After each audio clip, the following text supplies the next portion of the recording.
You're listening to the ESO Network, your station for all things geek.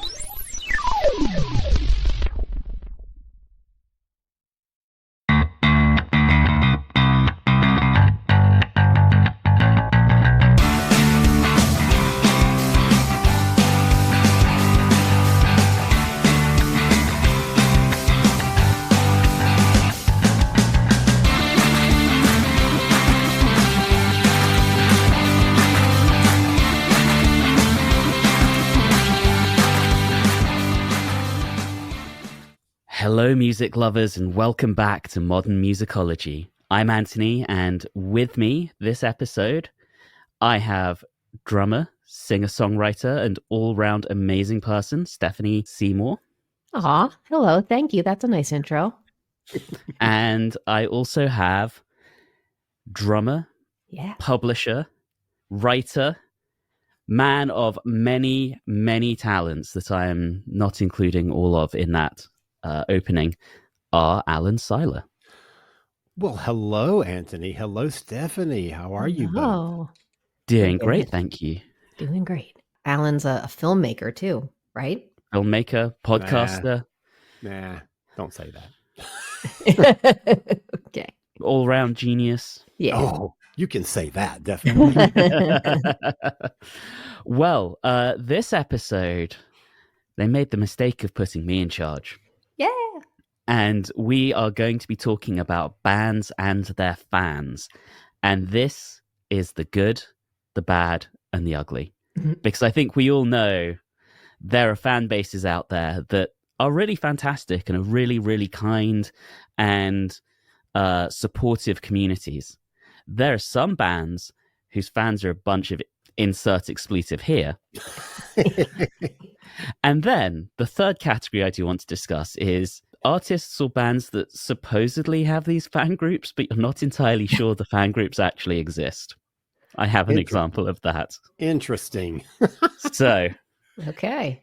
I think it probably makes sense to start with the first real explosion in fans. Mm-hmm. And I'm thinking Elvis Presley. Yeah. In this case. I agree, but can I just say one thing as I was thinking about this? And I totally agree, but I also think if you think a little bit before that, I came up with like Jerry Lee Lewis and like Little Richard. But you're right on that level. Oh, it's Elvis. You're right. Yeah. I think that Elvis is certainly better known for the rabid fan base. Yes. Yeah, and you sort of look at Elvis and then you see that success replicated again a decade later with the Beatles. Mm-hmm. Which, again, took it absolutely stratospheric. And you watch the videos of teenage girls crying in the street just hoping to get a glimpse of them. Yep. It was all very crazy. And you start to see how that snowballed into some of these fan groups that we have today, be it the Swifties or the Barbs or insert name of other person's fandom psychotic fan group here. Oh, I came across one today, Ariana Grande. They're called the Arianators. What? I've never heard that before till this afternoon when I was reading up on this. No, I hadn't heard that. And the Beehive. Don't forget the Beehive. Yeah. Of course, the Beehive. They will come after you if you forget them. And if you insult their queen at all. Right. In any way, shape, or form. Absolutely. Perceived or real. So, with that, let's talk about it. I'd love to hear some of your thoughts, Alan and Stephanie, on fan groups that maybe you've had some run-ins with, maybe you've had really pleasant experiences, maybe you've kind of gone, ooh, they're really toxic. You know, I want to pick up on your thread here because I was actually thinking about who I loved when I was a screaming teenage girl, right?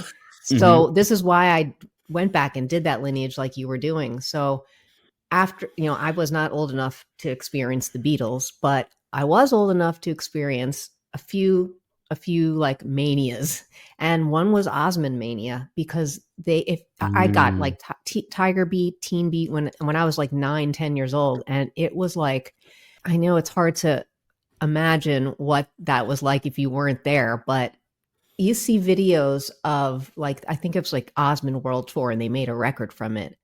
They just people were passing out at the shows, just girls were screaming and like just getting crushed up at the front of the stage. It was insane.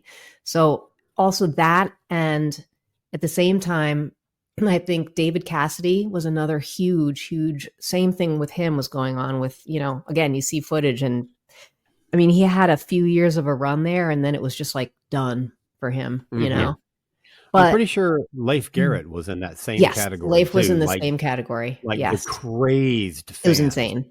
Yeah. Yeah. So I never was able to go to those concerts. I would also put the Jackson 5 in there. Yeah. And I wanted to say about Michael that as he got older, that hysteria lasted his whole life, his whole entire life. But for me, what really, really got me was being a Duran fan. I mean, that's what I personally experienced when I was part of that whole group. And I went to maybe a dozen of their shows at that mass hysteria time. And it was just insane. I was screaming for them, just like every other like teenage girl there. It was quite an experience, and I can only sort of think about it like the Beatles or the Elvis hysteria. So were you ever part of the fan group? Yeah.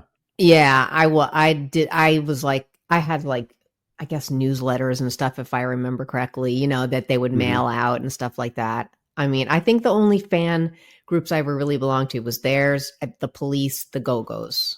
Mm-hmm.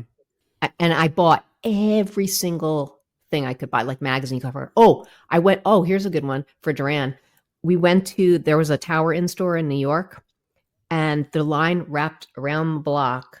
So it was like thick with people, right? Oh, wow. And they pulled up, they got there, and then the crowd started moving in one giant mass. And I got smushed up against the window of Tower Records, and they actually had to call off the in-store because it was like mass hysteria. The cops came, they were like trying to hold back the crowd, but it never happened, which was the saddest thing. I was so upset, Oh, yeah. Wow. Yeah. Whose idea that they think it would be a good idea to do it in-store? I mean, they were too big for that, And when was this? Was this around Rio, or is this? Yeah, it was like 82. Yeah. I was like 16. Yeah. Mm-hmm. Yep. And the reason I was asking about the fan club is because so far, I mean, I know we're only, a few minutes into our discussion, but so far, everybody that we have been talking about is pre-internet. Yeah. And one of the things that I do want us to talk about is how the internet has changed the dynamic of this thing so dramatically. Yeah. And that was sort of on my list of things to talk about, Alan, because it's, hearing Stephanie talk about getting newsletters and that level of organized fandom you had is effectively with social media, be it Facebook, Instagram, Twitter, TikTok, Reddit, you name it. It's enabled the fan bases to have a much more sort of decentralized model, right? You don't join an official fan club anymore because you just find your favorite artist's subreddit or their Facebook page or a Facebook group dedicated to them. Yeah. And you find your people like that. It's all become a lot more connected than it used to be. And it's so much more conversational now. That social aspect has really made fans connect with each other in a way that, like, for instance, when I became a Doctor Who fan in 1983, it was me and my friend Lucy. We would go to like local conventions, like a one-day thing, but we didn't know anybody. And in our town, it was just the two of us. And that was us as fans. And we did join the official fan group and we got the newsletters and stuff. But as far as interaction, we had nobody. And now you can find a global community of any kind of fandom that you want. Yeah. I wonder how it would have been back then to just, to have it at sort of your fingertips to. Right. Yeah. Would it have been as exciting though? See, to me, getting like a newsletter in the mail was the biggest deal, Yeah. And it was like, you could tangible thing, you could open it and I don't know. And I was like, for the Go-Go's one, I think I showed you when we had Gina Schock as our guest one time, I was quoted in one of them, like from a fan letter. Amazing. Yeah, that's right. So I don't know. How exciting was that? I mean, it was so exciting. I still have the damn newsletter. But you know what I mean? You have a tangible thing. So it's a bit of a different feel, I guess. Right. Yeah. That's so true. You know, I was talking about the Doctor Who things. I lost all of those things in a house fire years and years and years and years ago. And I've been collecting them up. So I've got like pretty much all the newsletters that I used to have. I've now like found, you know, very used copies of them, but, you know, that have been in other people's collections and stuff. So I feel like I've replaced most everything that I had, but I don't have my originals, and I wish I did. But just being able to go back and leaf through those things and read articles from that time is just the coolest thing. Yeah, I think there's pluses and minuses about the way fans communicate now and how it is now. So, Stephanie, I know you mentioned a few bands that you were in official fan groups for. Mm-hmm. Alan, I'm curious if you were in any at any time. I was not. Mm. I could have been, though, because, you know, this is the age when I was hardcore Kiss. And you know, my teen years, of course, and my early 20s, and I never officially joined the Kiss Army. Mm-hmm. I wish I had, because I would love to. Of course, I would have lost all that stuff in a house fire too, but still, you know, it was, I mean, I was sunk in deep.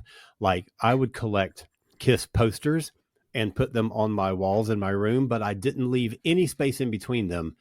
So you would never see like what color the wall was. It's just solid Kiss poster. And I counted them. I had them numbered, and I didn't number each one, but I did put like a little plaque, like a little paper hand-drawn thing on my 100th one when I hung it. And then again on the 150th when I had covered all the walls, and then it was up on the ceiling, and my 150th one was numbered as well. Alan, you were your own fan club. What are you talking about? You don't need to join a fan club. Exactly. I wrote my own 150. newsletters and mailed them to myself. That is fantastic. Oh my God, that's great. Anthony, were you ever in a fan club kind of thing? Just one. So I used to belong to The Web, which was the official, well, not quite official, but it was the fan club of Marillion. And it wasn't run by the band or their management. It was fan run, but it had, and I think still has, the endorsement of the band and their management. So there's a friendly relationship there. Yeah. But again, I think, you know, that was around 2004, 2005. And again, as online fan culture has evolved, I get exactly what I'm looking for from the internet these days. Yeah. Yeah, right. And, you know, it's so different now because anything that happens is instantaneous. You know, Yes. You don't have to, there doesn't have to be an avenue by which someone is informed. You don't have to wait for a newsletter to arrive or a magazine article to come out. Everything that happens is accessible. Yeah. As soon as it's announced. Like tour dates to be announced or whatever. Right. And you know what? That's another thing too. You have websites like setlist.fm where you don't have to wait for the band to come to your town to find out what they play on your tour. You can look it up like 30 minutes after the first concert of that tour, and you know exactly what they're going to be playing. You lose any sense of, you know, and I don't remember who it was. It was one of the big bands just talk about how much they hate setlist.fm because there's no surprises. You know, there's nothing that everything after the first night that you play is known everywhere. Mm-hmm. And that just reminded me of like Indigo Girls. Remember, they changed their set list every night. They do. That's true. So cool. Even the songs that they play night after night, they play them in a different order. So even that's a little bit different, except for Closer to Find. It's always at the end. It's always the last song of the night. Yeah. Other than that, though, even if whatever song they open with is usually something that they play every night, but never the same. It's never the opening song. It's always 5th or 10th or whatever. And then they just throw random stuff in. Yeah. It's very cool. And I think that's one of the few bands that do that. I mean, it's easier for them because it's just two people most of the time. They don't play with a band as often, and they certainly don't tour with a full band. So it's easier for the two of them to just say, "Hey, let's play Power of Two tonight," and they just play it. Yeah. Right. Sure. Well, we've sort of talked about our own experience in fan circles that we've interacted with or been in ourselves. Let's talk about looking in from the outside, because I name checked a few of them at the beginning. Some of these big fan communities can be really great places to be. I see a lot of positivity along, or at least among, a lot of Swifties, for example. Yeah. Absolutely. But there's also a dark side to that exact same fan group, in that you do get them who take it a bit too far and harass her ex-boyfriends and publish where they live online and that kind of thing. And that level of obsession gets ugly. And, again, as I said, with the Swifties as an example, I think for the most part, that's a very positive fan base. But when you do see that ugly side, it tarnishes it a little bit. Yeah. But you're going to get that in any fan base. It doesn't matter. I do think that the Swifties are overwhelmingly positive, though. And I say that because, I infiltrated the ranks because, I went to the Eras tour a year or however long ago it was. And I was really, and we talked about this. I did kind of a review for our show, whenever that was. And it was really like the most different concert experience I've ever had from any other shows that I've been to. And it was almost like going to a Dragon Con or a Comic Con where people cosplay and they do really, really deep cut cosplays where they like take one word out of a line out of a song and they dress up as something that someone says, "Oh, you're a flame. That's from this song." And it's really, really great. And everybody made their little friendship bracelets and just gave them away to whoever wanted them. And they had people with collections all up and down their arm. And it was really a positive experience. Yeah, that's so lovely. Yeah. And, we were talking about when we had our friend Chris Coker on 2 episodes ago, we were talking about the Kinks fan base and how positive and supportive that tends to be as well. Yeah, I really was. Again, I think I mentioned it in that episode, but after reading his book, Thank You for the Days, I just could not believe the amount of devotion that those Kinks fans have. And they really take it to a whole other level. Yeah, they do. Yeah. In a great way. Like, they're so supportive. They seem to all know each other, especially the real hardcore fans. And it's nice. It's funny because I saw that exact type of community among Marillion fans. In 2009, I went to the official Marillion weekend in the Netherlands, where it's effectively a little mini convention put on by the band themselves. They play 3 nights running, a different set list each night. They have lots of little events over the course of the weekend. The band members and the management do little DJ sets after the shows as well. It was a really positive experience. But again, looking around and seeing how everyone interacted, it was the same story. The hardcore fans all knew each other. They all get together every 2 years at this convention and have a blast. That's so nice. And Anthony, there's another band that you're really into that I like, but you're really into them, that has a very positive fan base too, and that's Ghost. Yes. We had my friend Vicky on a year or so ago, and we talked about Ghost and their fan base, and it was really cool to hear some of the stories that you and she have about how other fans support each other. And, like she had gone to a show that had got canceled at the last minute or something, and how the fans just sort of like take care of each other. And that's really great. Exactly. And yeah, it's another really positive fan base. I mean, I think a band like Ghost is interesting because they've weaved such a narrative around the lore of the band, this entire fictional history that the fan base just eats up and buys into, so that I think it takes a very certain type of individual to really enjoy that, or at least to enjoy it to the extent that we Ghost fans do. And that leads, again, to a real sense of community, because in a lot of ways, all the people are quite similar. I also think that bands who people follow around. Like I'm talking about Dead, that Fish, that whole kind of group. Right. Also, my Right. friends follow the Bare Naked Ladies around. They go on cruises that they do.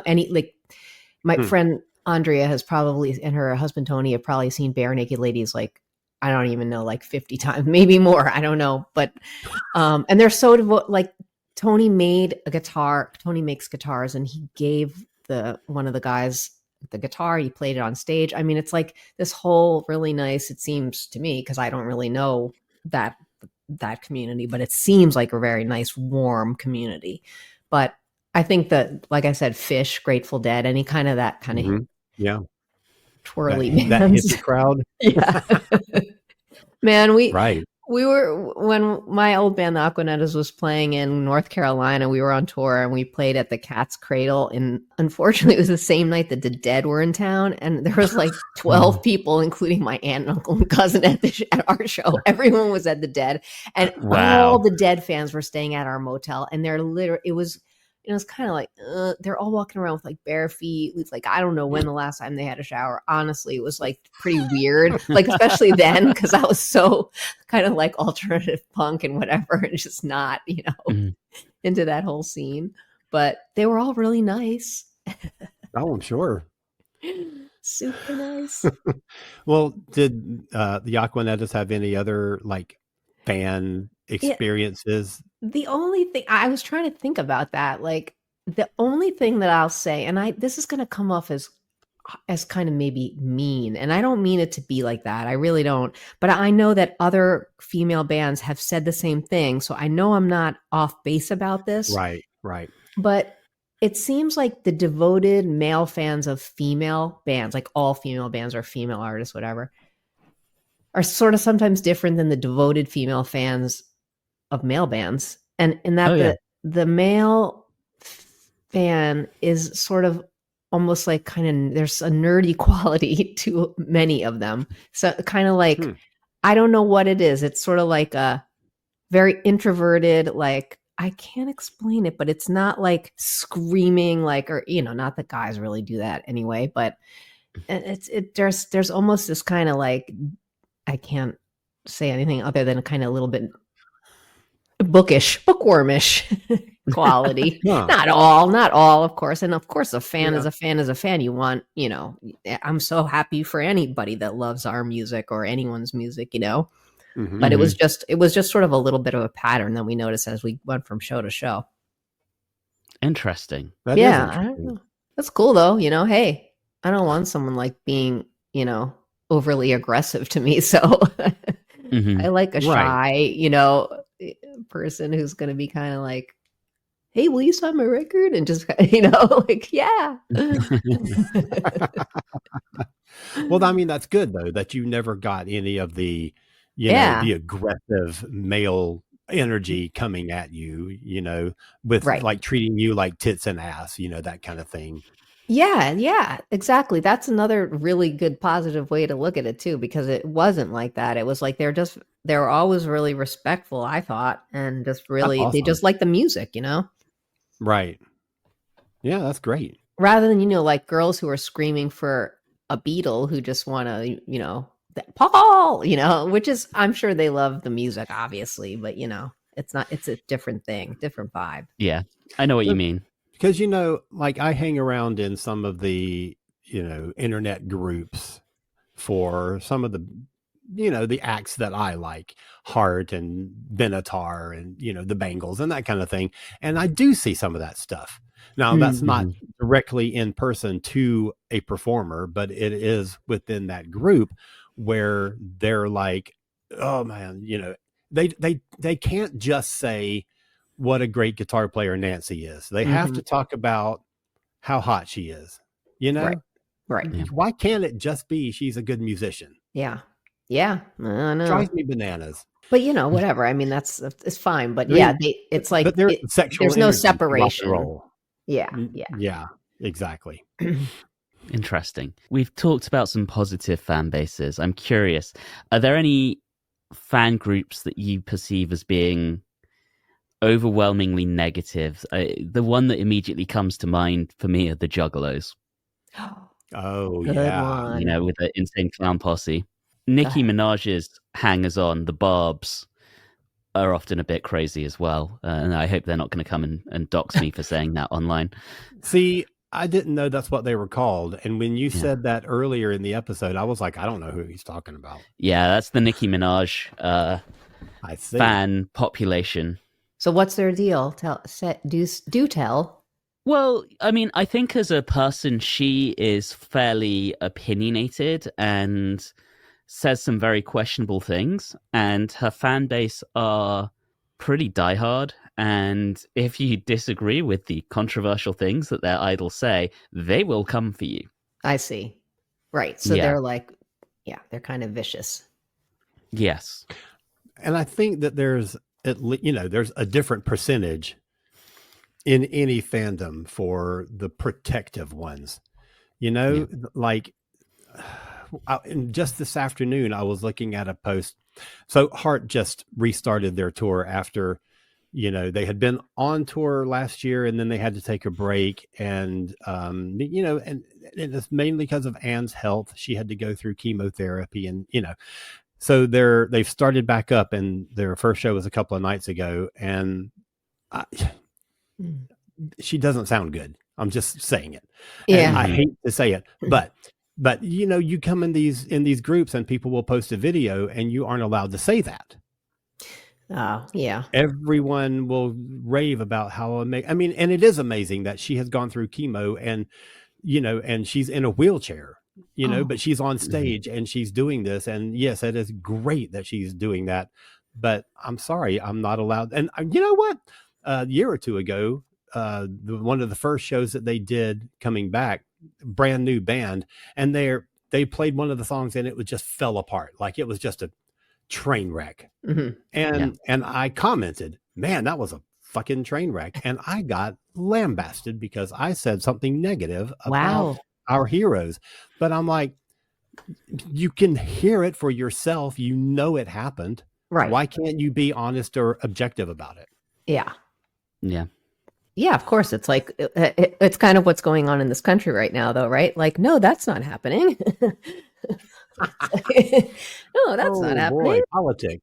Yeah. Well, I'm just saying, like, it's the level of denial for everything. So, of course, it would translate into that, Sure. And, Yeah. I definitely saw something similar. About 10 years ago, maybe 15, Rob Halford, they were about to go on tour for, I think it was their Epitaph tour for Judas Priest.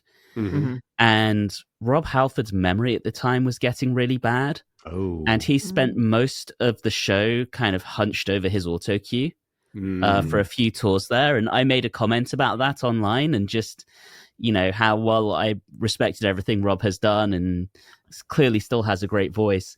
His stage presence is suffering, and that was something that Ripper never had a problem with. And I think that last line got me absolutely torn apart. Because you doubled down on it. You just didn't say something bad about Rob. You brought up the other guy. Yeah. Oh, man. So kind of brave. Yeah. Right. I learned my lesson. So the other question, I mentioned it earlier. Are there any fan groups that allegedly exist and you haven't seen any actual evidence? And I have one very clear one in mind. And I need to hear this example because I don't immediately think of anything. This is the Katy Cats, the Katy Perry fans. Oh. Because I'm not sure I've ever encountered a rabid Katy Perry fan. I don't think they exist. I think they're the only people little I've ever girls encountered are the ones who say, I don't think she's that big a deal. Yeah.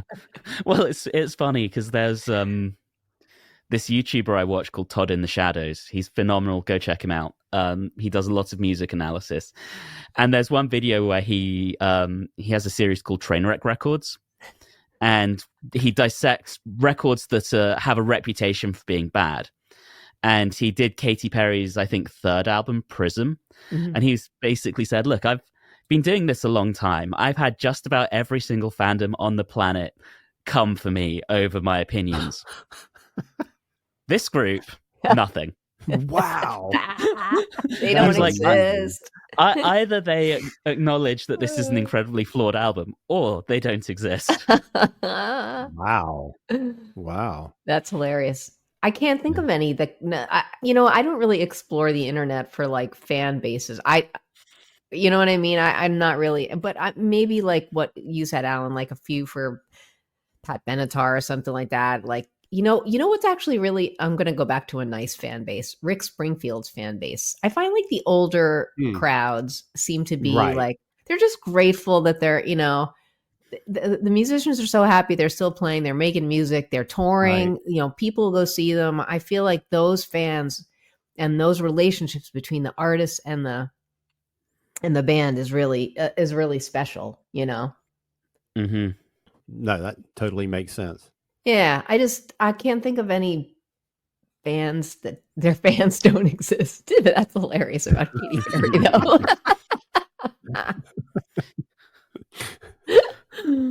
I'm convinced. I don't think they exist. Can I was going to tell a story about a person that's not a musician, but that had the same that the crowd had the same reaction for, that I was in the crowd. Yeah. Sure. Tell Go for whatever it. you want. Okay.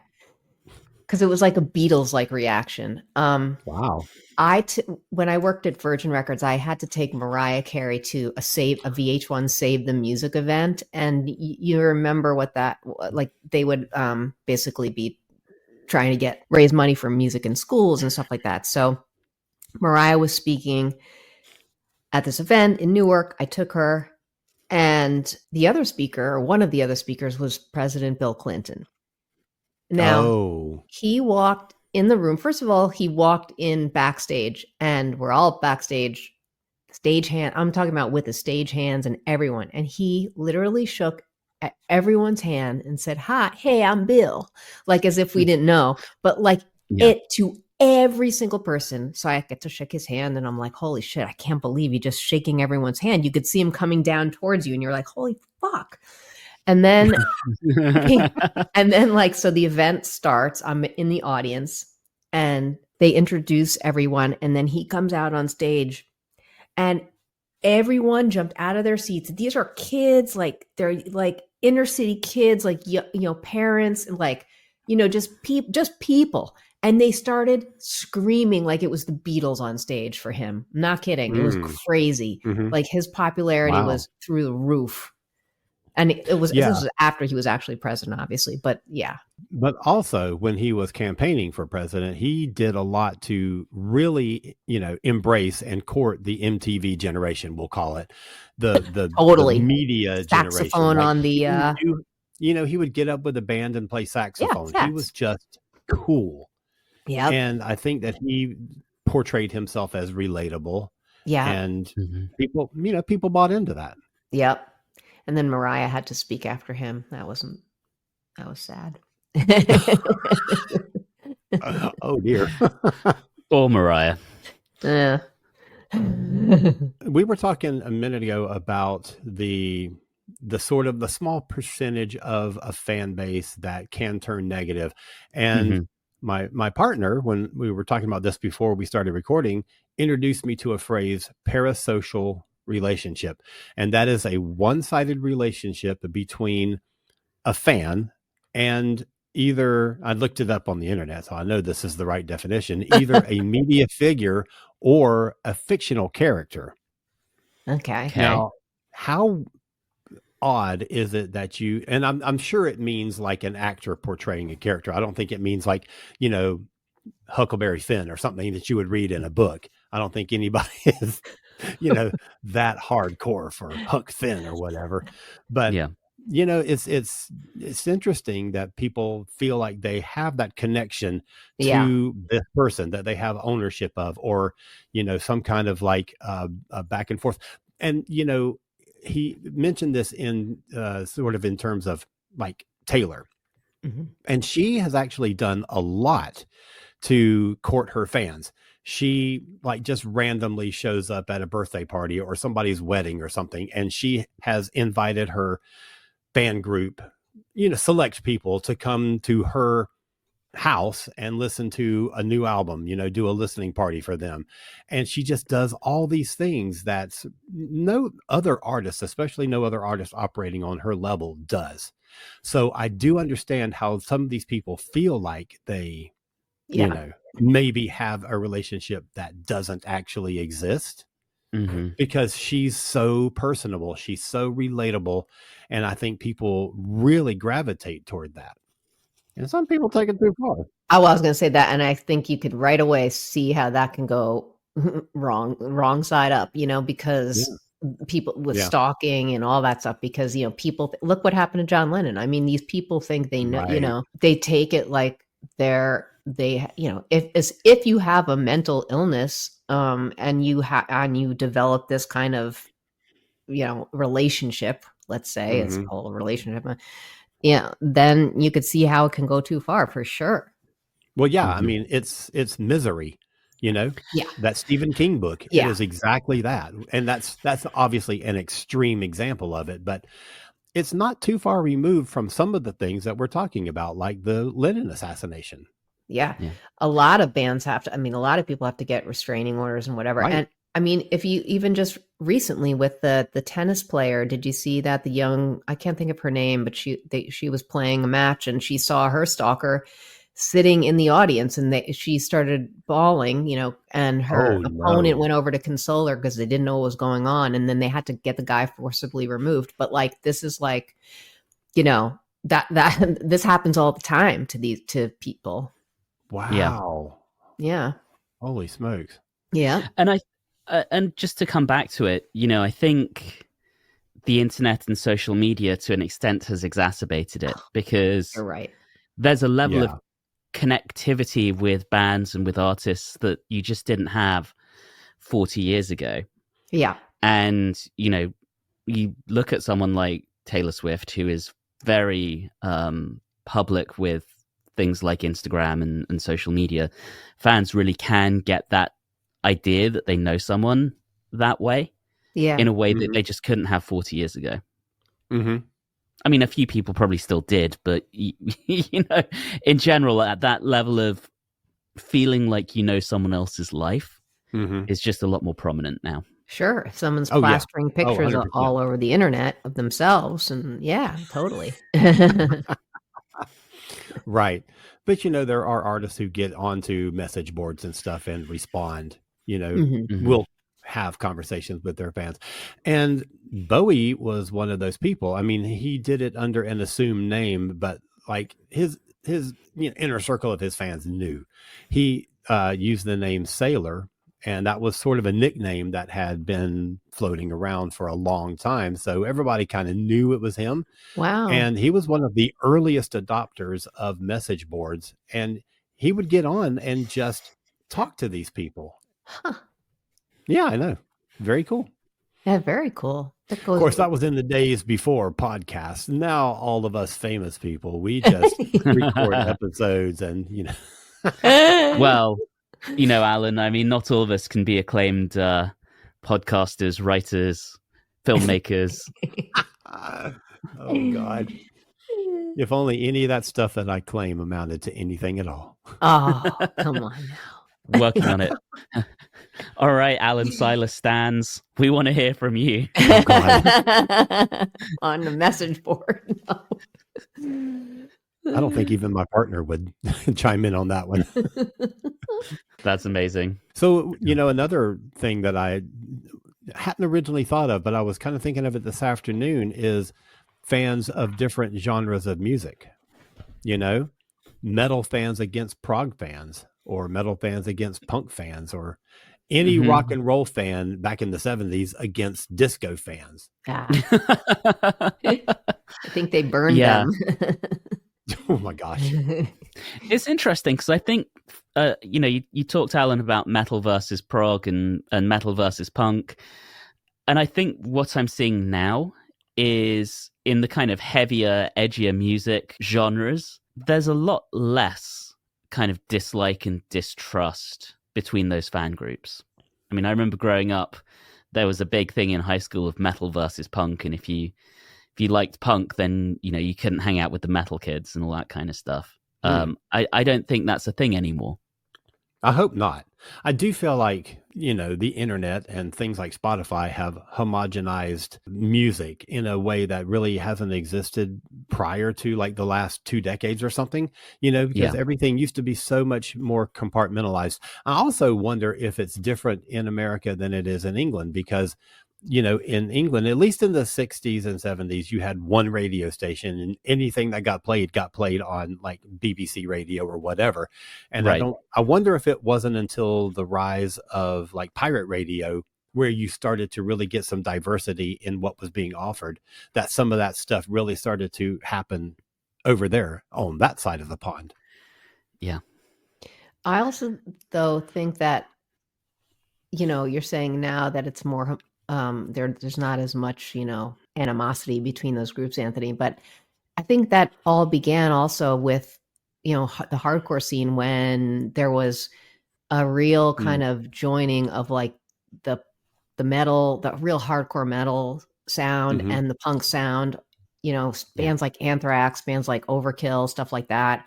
Then there was that whole kind of, when Run DMC came out with Walk This Way with Aerosmith, and that whole thing of metal and rap too, that was just like a, so I think that, maybe there was more of a getting together of that kind of stuff back then.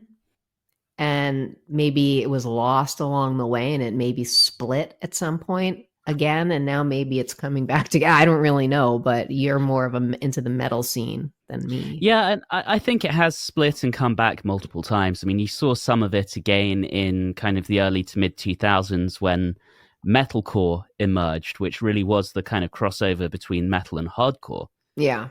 And you had bands like Killswitch Engage. And interestingly, I found the metal kids at school didn't like the metalcore bands at the time. And I think metal kind of thought on that has changed a bit. And, a band like Killswitch Engage is now seen as one of the all-time greats. Yeah. 25 years on. Right. I also feel like at the beginning of, like in the beginning to the mid part of the 80s, the whole like speed metal, Metallica kind of thing. Yeah. And then hair metal. So even within the metal community, there were factions. Yeah. All right, dear listeners, we are going to take a quick break, and then we will be back with our picks of the week. For over 200 episodes, the 42 Cast has brought you interviews, topics, and reviews that are unequaled anywhere on the internet. And that's not going to change. That's right, if you want to listen to a bunch of geeks talk about a random geeky topic and have a lot of fun doing so, then the 42 Cast is the show for you. It's your ultimate answer to fandom, geekiness, and everything. You can only find all this awesome as part of the ESO network. Welcome back. Time for picks of the week. Alan, what have you been listening to lately? The most recent thing is a re-release of a Yes-related album that came out, oh God, a long time ago. They had an offshoot, John Anderson, Rick Wakeman, Bill Bruford, and Steve Howe, when they kind of weren't in the band, sort of formed their own side group called ABWH. Oddly enough, the initials for their last names, and did an album and did a tour. And from the tour, there was a live album, which the live album has been like I don't know if it was ever even released domestically. So it may be that the release that I had years ago was an import, but now there's a new release of it, remastered, 2 records or 2 CD set with the full concert, including a track that wasn't on the original release, with a DVD of the full concert and a DVD of the videos that they filmed for the songs. And I've been really kind of focused on that concert on the DVD, and oh my gosh, because I've never seen it. I had the album years ago, but I've never actually seen the show, and it's so great. And then the other thing, this is kind of a recent thing, and I would love to maybe have an opportunity to talk about it at some point, but we are just a couple of weeks away from the SNL 50th anniversary, and they did a 50th special episode, but 2 nights before that, they did a live concert at Radio City Music Hall with a whole bunch of acts from throughout their 50-year history all performing on this show, and it was phenomenal. And then they did some of their, like the actors did some of the musical characters that they've done over the years, impressions and things like that. But then the B-52s and the Preservation Jazz Band and all these groups that have been on the show and Jack White, of course, because Jack White has been on the show like 55,000 times, all performed in this concert, and it was so great. And I've watched it a couple of times now, and it's amazing. That's so cool. We Very should do a show on that. We can. I'd be happy to do that. Alan's next show. All right. All right, Stephanie, what have you got? Oh God, I've been listening to my husband cough with COVID. I don't have a pick this week. I'm As long sorry. as you don't get to a beat, it's okay. Well, yeah, right. We're going to remix Bob's coughing over like a dubstep beat.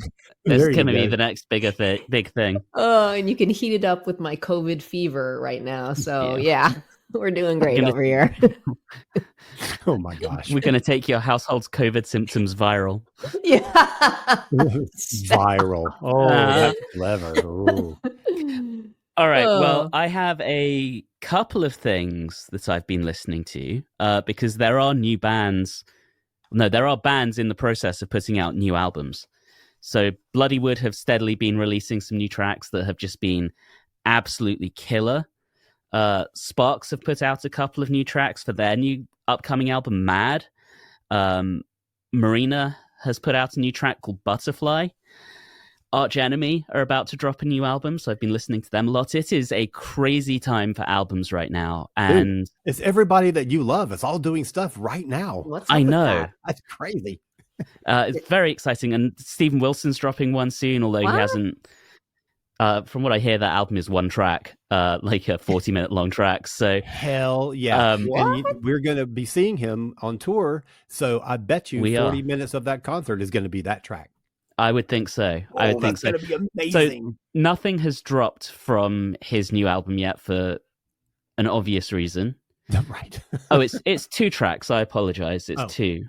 23 minutes and 18 and a half minutes. Nice. So it's going to be a very proggy album, I think. That's cool. Like it. So that's kind of what I've been listening to lately. All really, really, really good. And you know me, my music taste is all over the place. Right. So Before we cut, I also want to mention, that we very, very recently, as we're recording this, like a day or so ago, David Johansen passed away. Stephanie, did you ever listen to Johansen or any of his bands? Oh, definitely. And as a matter of fact, the woman Cheryl Marshall, who I sing with, was actually in David's band for like 10 years as a backup singer. Really? Yeah, when he did Buster Poindexter. So it's Wow. condolences to it seems like a lot of people who I know knew him, and I feel so bad because it's such a huge loss for the community. I mean, he's so influential in so many ways, and he had such a great voice. Like, his voice is so unique, and and he was so versatile. He really was. When that Buster Poindexter stuff came out, it threw me for a loop. Yeah, I mean, It was so different than what you would think of for him. yeah.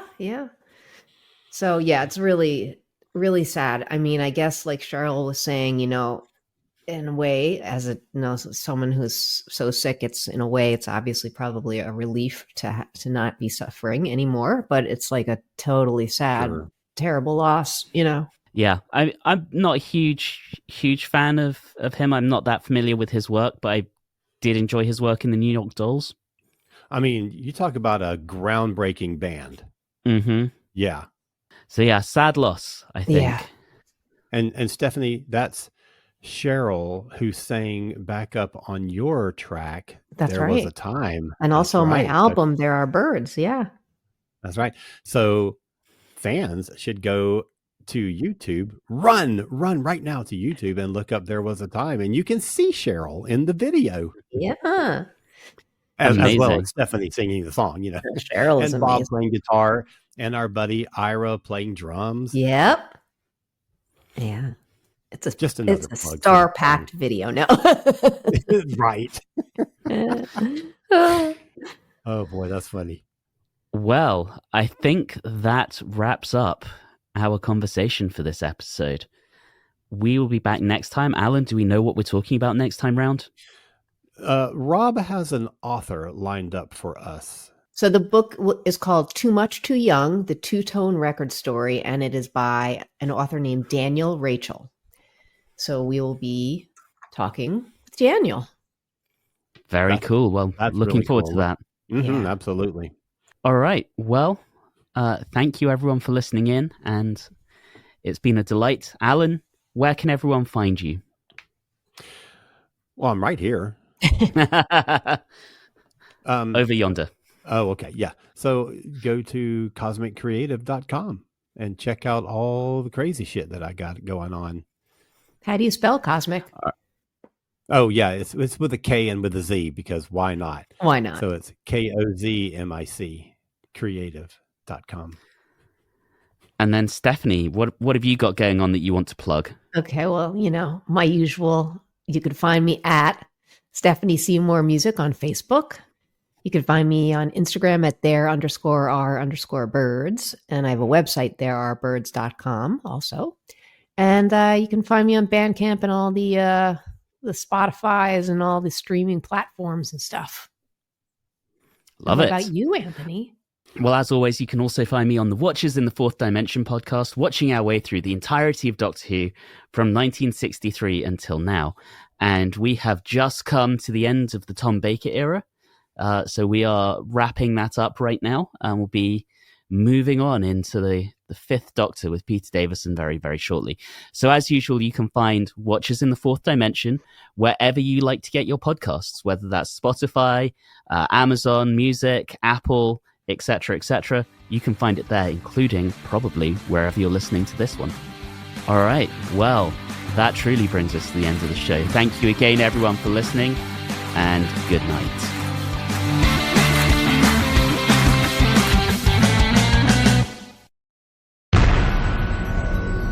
This has been a broadcast of the ESO Network.